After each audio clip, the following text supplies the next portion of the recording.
So yesterday in the 5 things we learned video that I make every single Monday after the games, one of the points that I made was the Tua versus Tyreek for the MVP discussion, and I wanted to elaborate on that a little more today in a full format video. So I think number one and number two in the NFL right now for MVP would be between Tyreek and Tua. Then you can go down the list. You can look at CMC.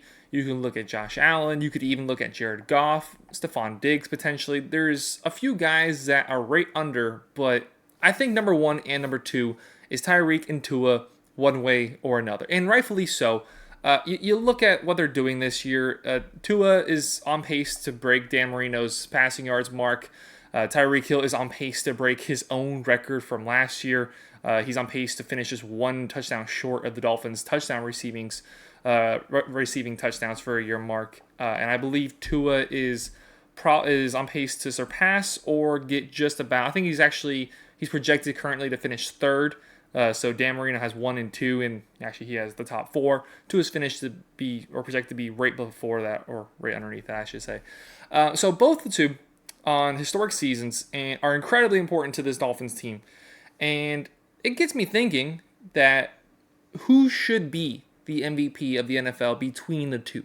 Now, in order to be the MVP of the league, you have to be the most important player. You have to be the most valuable player to your own team.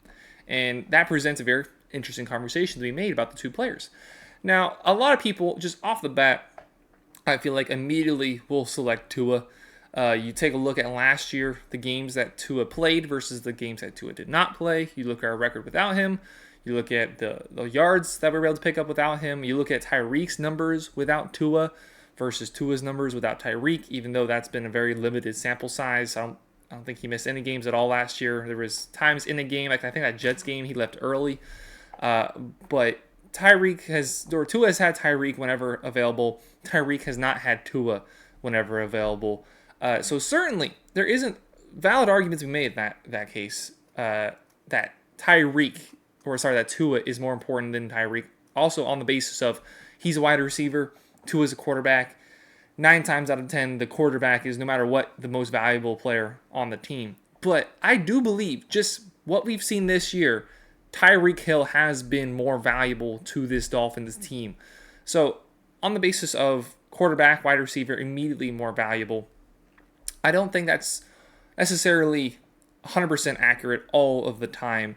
A playmaker can be more important in the offense than the guy getting him the ball.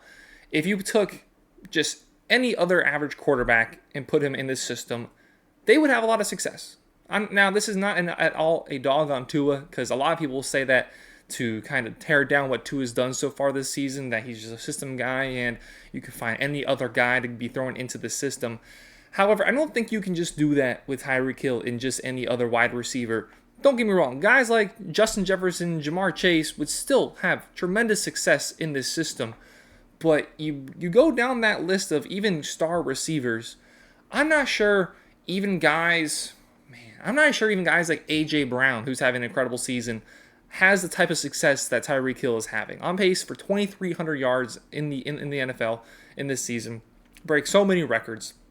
His speed, as well as, again, the speed of Achane, the speed of Waddle, the speed of Mostert, his speed, his route running, his ability, what he does without the ball, has been everything for this Dolphins team so far this season. Just the threat that he poses, even when he is not the main option, even when we saw him cramping, having to come off and then come back on, even the threat of him on the field changes the dynamic of how the defense operates going against our offense. Tua has shown massive improvement, and I was definitely critical of Tua these last couple off seasons. I was ready to move off of him, but the improvement that we've seen, as long as he stays healthy, I feel very comfortable with giving him a contract extension. I do just wonder if you throw in, let's say a Derek Carr, because Derek Carr was a guy that I was advocating for that maybe we should go after when the offseason was about, and clearly I was wrong in that case, and Tua is certainly the guy in Miami, and I'm perfectly content. Again, assuming he stays healthy, I'm perfectly happy with Tua being the guy. But I do think you could throw a guy like Derek Carr into this offense and have success. I think even, a little flash of the past, I think Ryan Tannehill, he's not at his best anymore. He is certainly not the guy that even he was just a couple years ago with Tennessee, let alone with the Dolphins.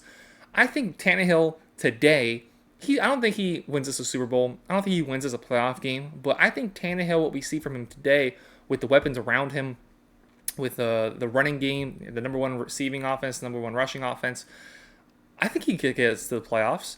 I think you could throw a bunch of different quarterbacks into the system and get us the offense. Again, nothing to slight with Tua. He is doing his job. He's leading the league in passing yards.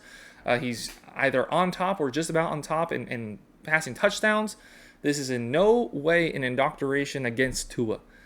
However, I think the speed that Tyreek has been able to deploy, and also just the output, the in theory stuff is great, but that is kind of something that you'll argue about, I say, more before the season starts. Like on paper, yeah, probably Tua is more important, but just how the season is playing out with Tyreek's ability after the catch, with his ability before the catch just to get open. I don't think there has been a more valuable player to any team in this league than Tyreek Hill has for the Miami Dolphins. It's a very fun conversation to be had because I can definitely see the argument for Tua, and it could be a week-to-week difference as to who I think is truly the MVP. And I'm sure a bunch of you guys watching this probably think Tua is the MVP. And if you think so, again, let me know down below that opinion. But Tyreek Hill, his speed, his ability to get open, if we had to go to Mike White, obviously we saw last year when we went to Teddy Bridgewater, we went to Skylar Thompson, like it was not the same performance. But at the end of the day, we did finish the job and get to the playoffs and nearly win a playoff game with one of those guys. If Tyreek Hill's off the field, if you have just Jalen Waddle as your number one, even if Devon Achane's back, I think this offense takes a significant hit with Tyreek Hill off the field. That should be without said. Let me know down below what you think. This is a very interesting conversation and something that we're privileged to be in. I'd love to be in a situation where we're arguing between our own two guys who is the MVP of not just the team but the league. So we are blessed. This is a beautiful situation to be in. 5-1. This is the first time since 2002, practically in some of our entire lifetimes. The first time we've been this good. This is the best team I've ever seen with my own two eyes. So perfect position to be in. I love that we are having this conversation. I love to have to break down what Tyreek does and what Tua does. Today, week 6, going into week 7, how the two of them have played, I got to give it to Tyreek. I think that has been one of the most important acquisitions in all of football in the last couple of years. This offense, even though I know he'll still be able to operate without him, Jalen Waddle, I mean, we saw him get more involved in the offense on Sunday, and I hope that's something that continues to progress, but it is something just to pay attention to, that his usage has gone down. His yards have certainly gone down. So he was initially a volume guy. He does have that speed. He does have that route running, but after that rookie year where he broke the Dolphins, or I think the NFL rookie reception number, it was a lot of volume. And now we're seeing that volume cut back, and he's not quite been the same receiver since then. I love Waddle. I don't think he's a problem, but it is just something that I think we should keep our eyes on. But as long as number 10 is outside and doing what he does, this offense is going to continue to thrive virtually no matter who is at quarterback.